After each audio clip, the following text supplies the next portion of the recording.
Sinampa ng bagyong Opong ang mga probinsya ng Batangas, Marinduque, Masbate at Mindoro.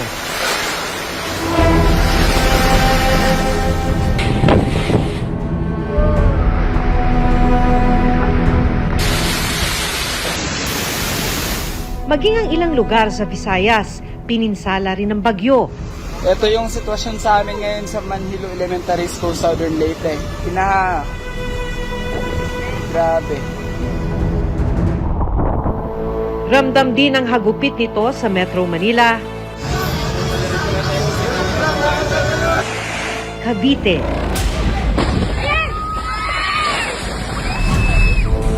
Laguna, Sa tubig ni abi si bagyong Ompong. Rizal, Malalim ang tubig eh. at Bulacan, Apaw na yung ilo. kung saan ipinatayo ang pinakamaraming flood control project sa bansa. Pero maraming residente sa Bulacan, lubog naman sa baha.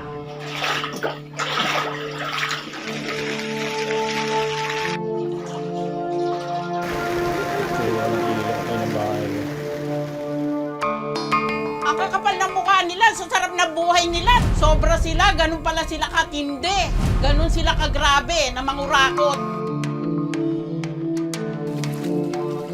Ano nasa isip nyo? Napapamura mo, saka hirap-hirap yung mga tao dito. Dapat nga napaayos na to. Sa nangyayari, walang nagawa.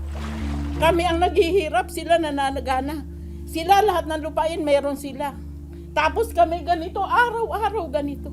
Hindi ho ko konting pera ang kinuha nila sa taong bayan. Sa pagdinig sa Senado, ibinulgar pa na ang lahat ng flood control project sa Bulacan substandard o mababa ang kalidad. Nakakasigurado po ako na lahat po ng proyekto sa Bulacan First substandard po. Meron ba kayong proyekto na walang porsyentuhan? Na maayos, na matino? Meron ba? Wala po, Your Honor. Wala. Sa gitna ng investigasyon, isinangkot ang 3 nakaupong senador at 2 dating senador na di umano'y sangkot sa katiwalian, pati na rin ang 2 congressmen. Binisita namin ang ilan sa mga proyektong binanggit sa sinumpaang salaysay ng mga dating opisyal ng Department of Public Works and Highways o DPWH. Ano ang aming matutuklasan? Saan yung flood control? Ayan po.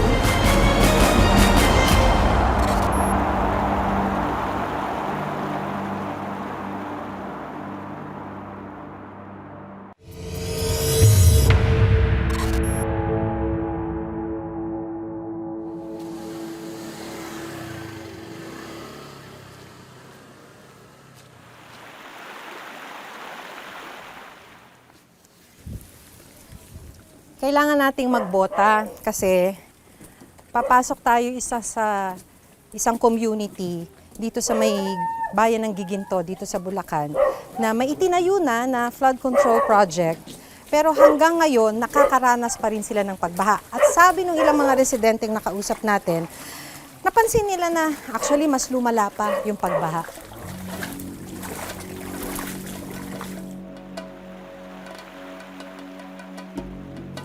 Kumusta rito? Lagi po kaming binabaha. Swerte nga po niyo, hindi kayo naabot ng baha ngayon. Ay, kailan humupa? Kahapon no, malalim dito. Hanggang saan kahapon? Bugo ito eh. Talaga? Grabe. Hindi na ho bumababa yung tubig? Pero ngayon po mga nagdadaang araw hanggang ngayon talaga po ang dalang. Ilang araw na po? Ito po almost everyday na po. Almost every day na to. Kahit yung walang ulan, ma'am. Kahit walang ulan, yung pong high tide na dala po yung pong high tide, ayun po. Dahil napapaligiran ng ilog ang lugar na ito, mabilis na umaapaw ang ilog tuwing masama ang panahon na pinapalala pa ng high tide. Saan yung kasama ninyo sa bahay? Nakilala namin ang residenteng si Norilyn na mahigit 5 dekada nang nakatira dito. Kwento niya, araw-araw na pasakit ang ganitong sitwasyon sa kanilang lugar. Ano yung sama ng loob na sinasabi ninyo? Masamang-masama po ako sa ang loob ko dun sa mga ginawa nila na yan. Dahil na hindi po sila naawa sa mga batang pumapasok sa eskwela. Araw-araw na ginawa ng Diyos. Kung tutuusin, may flood control project na ipinagawa ang DPWH sa kanilang lugar na magpoprotekta sana sa mga residente. Saan yung flood control? Ayan po. Yan yung ginawa. Opo, pagka sobrang laki po ng tubig, umaapaw po dyan, pumapasok dito. Kaso mababa. Yun nga po. Kaya po sobrang laki ng tubig dito sa looban. Dahil mababa ang proyekto, mabilis na umaapaw ang tubig papunta sa kanilang komunidad. Putol din ng ibang bahagi ng flood control project at kapansin-pansing nagbibitak-bitak na ang ilang bahagi nito. Kaya sabi ko, bakit nila ginawa yung ganyan? Kami ang naghihirap, sila nananagana. Sila lahat ng lupain, meron sila. Tapos kami ganito, araw-araw ganito. Sobra ho ang hirap na inaabot ng taong bayan ng Giginto ngayon. Hindi lang ako, napakaraing tao. Kaya ako, masama ho ang loob ko sa kanila. Dahil sa ginawa nilang yan.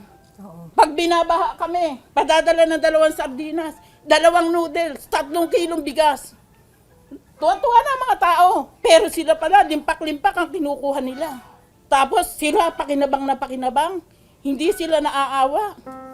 Para makaiwas sa baha, pinataasan na ni Norilyn ang kanilang bahay. Kala po namin nung tinaasan namin ng 4 na hollow block, hindi na kami lulubugin. Mas masahol po ngayon. Mas matindi ba ngayon? Mas matindi po ngayon. Dati po yung itaas ng bahay namin hindi pinapasok. Ngayon lagi pong may tubig. Ako po magtatanggal dito ng boots. Hindi na po, ma'am. Sige may, na. may medyas naman ako. Sige na po, ma'am. Wag, nakakahiya. Naku si ma'am naman. Hanggang saan po rito ang tubig? Ayan po. Hanggang saan po yung ref ninyo nakaano na. Ayan po yan. Dati po inabot ng ganyan. Hanggang dito? Opo. Bakit ho kailangan may tungtungan na ganito yung ref? Eh, inaabot po yan eh. Tingnan po yung mga higaan namin. Inaabot po ng tubig yung higaan. Kaya So po, itong mga kama ninyo, may tungtungan din. Opo. Hanggang dito ho yung tubig. Opo. Ayan po yung mga bakas oh. Sa ilalim. Oo nga, ano? Opo. Ito po, lumulutang po ito. Dito namin pinapatong. Kasi po, minsan umaabot hanggang dito. Lubog So kailangan itaas nyo na yung tangke Oh, rito. dito po sa lamay. Ito po, pinapasok namin sa loob. Ang CR po, hindi nagagamit. Saan kayo nagsi-CR? Eh, wala po. Kasi yung CR ninyo, lubog. Lubog po ito. So pagka wiwiwi sa timba, parang arinola, Opo. Doon ka na lang po iihi. yung paglubog ng bahay ninyo, hindi ito paminsan-minsan. O madalas po. Eh, tingnan nyo po ito. Bakit? Eh, Ay, kasi- malapit na tayo. Katataas, Tinaasan nyo na nga katataas pala. po namin ng sahig. Sumuko na po kami sa bubong. Pero ang mas ikinababahala ni Norilyn kapag nagkakaroon ng emergency sa kanilang lugar. Hirap na hirap ako ilabas. Kasi inatake ako dito sa loob. Umiiyak ang mga anak ko sa abroad. Pasan-pasan ako ng mga tao para mailabas dito. Habang baha, no? Oh! Mahirap pong umasenso, no? Pagka laging binabaha. Ay, sinabi niyo po. Sabi ng mga anak ko, wag na po namin ipagawa ito. Oh, mag-iipon sila. Hanap kami sa labas. Kasi dito ka mamamatay, mami. Yun po ang sabi nila. Kaya ganun na lang ang pagkadismaya ni Norilyn sa ginawang katiwalian sa flood control projects. Sa sinumpaang salaysay ni Henry Alcantara, ang dating District Engineer ng Bulacan 1st District Engineering Office ng DPWH, ang pinangalanan niya na sangkot di umano sa mga maanumalyang flood control project. Ito ay sina dating DPWH Undersecretary Roberto Bernardo, dating Senador Bong Revilla, Senator Joel Villanueva, Senator Jinggoy Estrada, ako Bicol Party List Representative Elizalde Co, COA Commissioner Mario Lipana, Third Star Builder Contractor at dating congressman ng Caloocan na si Mitch Cahayon-Un. Sabi niya po sa akin, para kay Senator Bong Revilla, na noon ay kumandidato bilang senador para sa 2025. Sinabihan ako ni Yusek Bernardo, Henry, kay Sed Bong yan, baka gusto mo tumulong sa kanya. Dagdagan mo ang proponent ko na bahala. Sinabi ko kay Yusek Bernardo, sige po boss, Ayon kay Henry Alcantara, kasama itong construction of flood control structure along Giginto River Malis section dito sa Giginto, Bulacan sa 300 million peso na GAA insertions para kay dating Senador Bong Revilla noong 2024. Sa pagpunta namin sa isa sa mga inilista ni dating DPWH District Engineer Henry Alcantara na flood control project sa Giginto, malinaw na hindi ito nakatutulong sa pagpigil ng baha. Sa isang pahayag, itinanggi ni Revilla ang mga akusasyon laban sa kanya.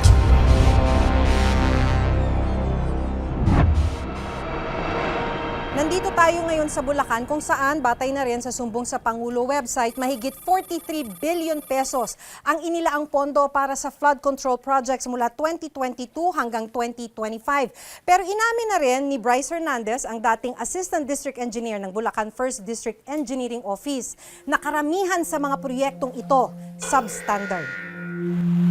Ang ibang residente, hindi na rin napigilang maglabas ng sama ng loob. Ano nasa isip nyo?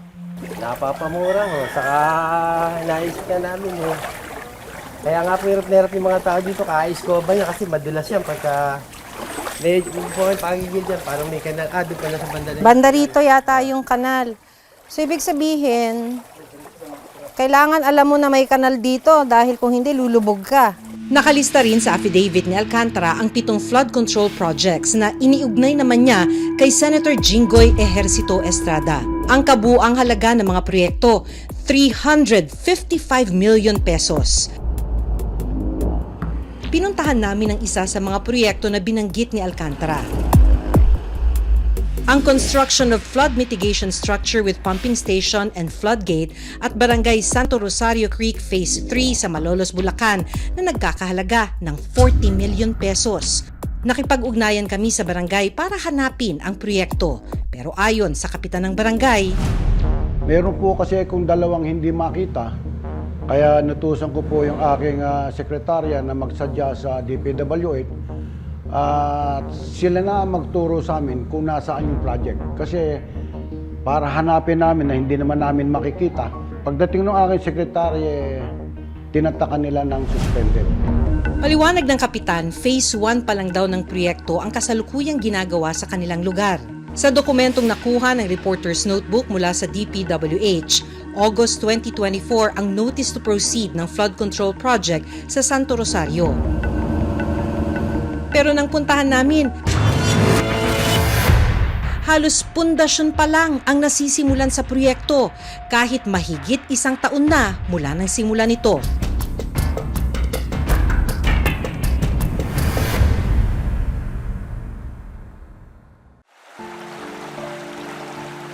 Ang mga residente ng Joker Street sa Barangay Santo Rosario ang makikinabang sana sa flood control project.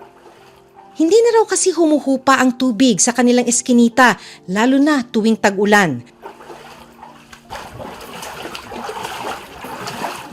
Naabutan naming papasok ang estudyanteng si Jean, pero bago makarating sa kalsada, ito ang kailangan niyang pagdaanan. Araw-araw lang din po ganyan, puro baha po. Paminsan po napakalalim. Masakit po kasi di po nagagawa po na maayos yung daan. Para po mawalan din po ng baha. Marami din po kasi nahirapan din eh. Ang ilang residente na abutan naming naglilimas ng tubig sa loob ng kanilang mga bahay. Di ka po makapaghanap buhay na ayos dahil nga laging banga. May gusto kang gawin, di mo magawa. Kasi paano ka gagawa, may tubig lagi. Kaya po nakakasama ng loob. Kasi kami po nagdudusa. Sila po ang nakikinabang. Sila ang umihiga sa salapi. Kami ba laging baha ang hinihigaan namin? Ang proyekto sa Malolos malinaw na unfinished o hindi tapos. Itinanggi naman ni Senator Estrada ang mga akusasyon laban sa kanya. I am confident that I have not committed any illegal act. Let us settle this once and for all and show the public who is telling the truth. 8 flood control projects naman ang iniugnay ni dating DPWH Assistant Engineer Bryce Hernandez kay Senator Joel Villanueva. Ang kabuang halaga nito, 600 million pesos. Noong 2023 naman, ay naglabas ng 600 million si Senator Joel Villanueva at ang SOP nito ay 30% din. If I'm not mistaken, construction of Bukawi River Flood Mitigation Structure, construction of Bukawi River Flood Mitigation Structure, Station 12, plus 589 to Station 12, plus 739, at Barangay Bambang, Bukawi, Bulacan, with an amount of 75 million pesos. Nauna nang itinanggi ni Villanueva ang akusasyon laban sa kanya. Wala po ako kailanman naging flood control project. Hindi ko po sasabihin na I categorically deny this accusation. Dahil po may resibo po tayo. Meron po pwedeng i-verifika kung bakit ito nangyayari. Pinuntahan ng Reporter's Notebook ang isa sa mga proyektong binanggit ni Hernandez, ang construction of Bukawi River Flood Mitigation Structure sa Barangay Bambang, Bukawi, Bulacan na nagkakahalaga ng 75 million pesos. Pinuntahan ng Reporter's Notebook ang Barangay Bambang para hanapin ang sinasabing proyekto, pero tumanggi silang magbigay ng panayam. Pero sa listahan na nakuha ng Reporter's Notebook, may 15 flood control projects sa lugar pero wala sa listahan ang inilistang proyekto ni Hernandez. Ang flood control project sa listahan mula sa barangay malinaw na hindi nakatutulong sa pagpigil ng baha. Isang residenteng si Mang Edgardo Valero sa mga dumaraing sa sitwasyon sa kanilang lugar. Habang tumatagal kasi, papataas ng papataas ang tubig sa kanilang lugar. Pasok tayo dito sa underground na pang first floor. Pinatuloy kami ni Mang Edgardo sa kanilang bahay. Ito ang second floor. Ito ang first floor. Yung ilalim ito, dati nakatatayo ako. Ngayon wala na. Siguro mga 2 inches na lang ang natira. Ito na lang, ilalim, oo. feet. So, Ganun lumbog na lahat na, wala na. Hala, paano gawin natin? Di adjust ka ng adjust. Taas ka ng taas. Kung kaya mo ng bulsa mo, kung hindi. Hindi yung pahinog ka na maglilimas ka ng tubig. 2 congressman ang pinangalanan ni Alcantara sa kanyang affidavit na umano'y nakakuha ng porsyento sa mga proyekto. 6 na flood control projects para kay Congressman Elizalde Co noong 2022 na nagkakahalaga ng 519 million pesos. At 68 flood control projects naman noong 2023 na nagkakahalaga ng mahigit 5.7 billion pesos. Ayon kay Alcantara, noong 2022, 20% daw ang hinihingi ni Co sa bawat proyekto. Pero naging 25% daw ito noong 2023 hanggang 2025.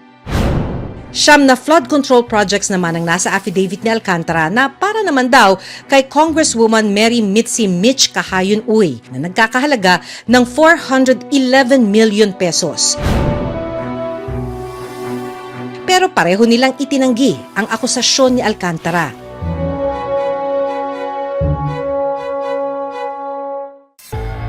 Kasama rin sa affidavit ni Alcantara ang mga flood control project na para naman daw kay former Undersecretary Roberto Bernardo. 6 na proyekto noong 2022 na nagkakahalaga ng 350 million pesos. Ang kasunduan ay 25% para sa proponent. Ang proyekto ayon kay Yusek Bernardo, ang kabuuan ng mga proyektong naibaba ni Yusek Bernardo sa aking DO ay nagkakahalaga ng 350 million.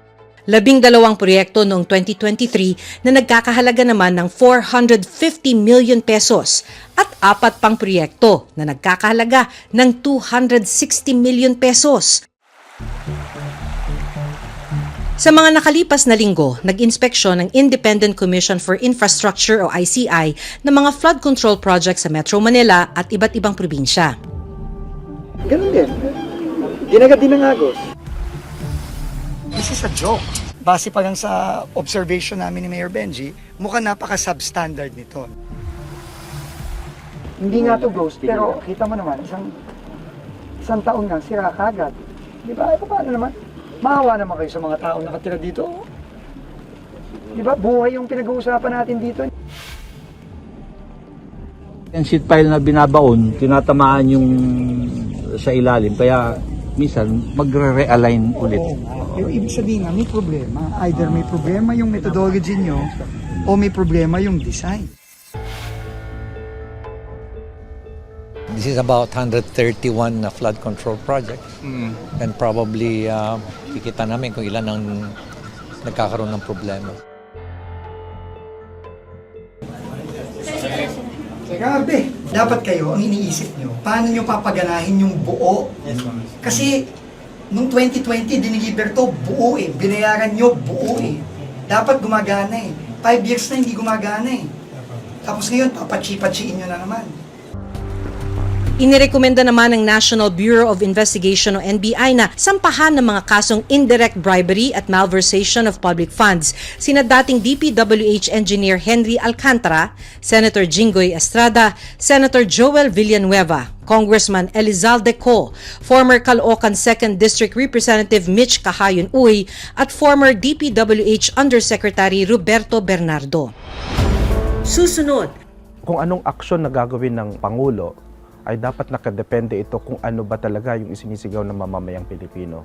Panagutin kung sino dapat yung managot dito. Sino man yan.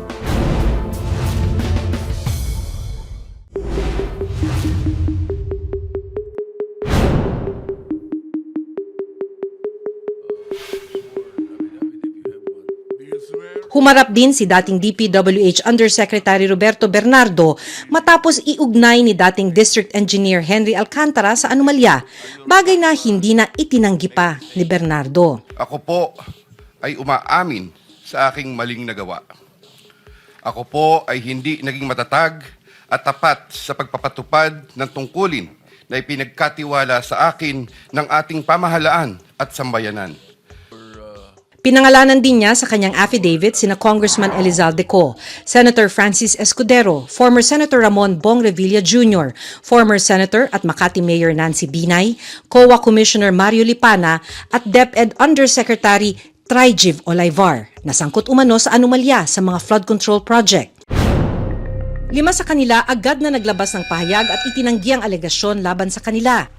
Kahapon, inilabas ng Department of Justice o DOJ ang opisyal na listahan ng mga inirekomendang iharap para sa case build-up kaugnay ng maanomalyang flood control projects. Kasama sa case build-up ang pangangalat ng ebidensya para mapatatag ang mga inihandang kaso. Kabilang sa listahan sina Congressman Zaldi Co, Senator Cheese Escudero, Senator Joel Villanueva, Senator Jinggoy Estrada, former Senator Bong Revilla, former DPWH Undersecretary Roberto Bernardo, former District Engineer Henry Alcantara, former Assistant District Engineer Bryce Hernandez, former DPWH Engineer JP Mendoza, at 10 pang individual.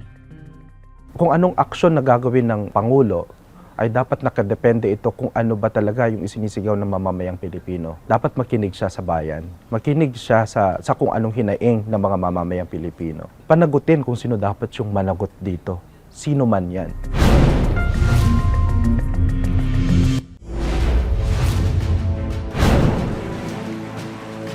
Isa-isa nang nabubunyag ngayon ang mga di umano'y sangkot sa pagkuha ng kickback o pangungurakot sa pondong para sa flood control projects, mga kontraktor at opisyal ng gobyerno na nagpakasasa sa kaban ng bayan. Habang ang mga residenteng tulad ni Norilyn at Jim lumulubog at hirap makaahon. Kailangang magbantay hanggat hindi napapanagot ang mga nasa likod ng isa sa pinakamalaki at pinakamalawak na korupsyon sa kasaysayan. Hanggang sa susunod na Sabado, ako si Maki Pulido at ito ang Reporter's Notebook.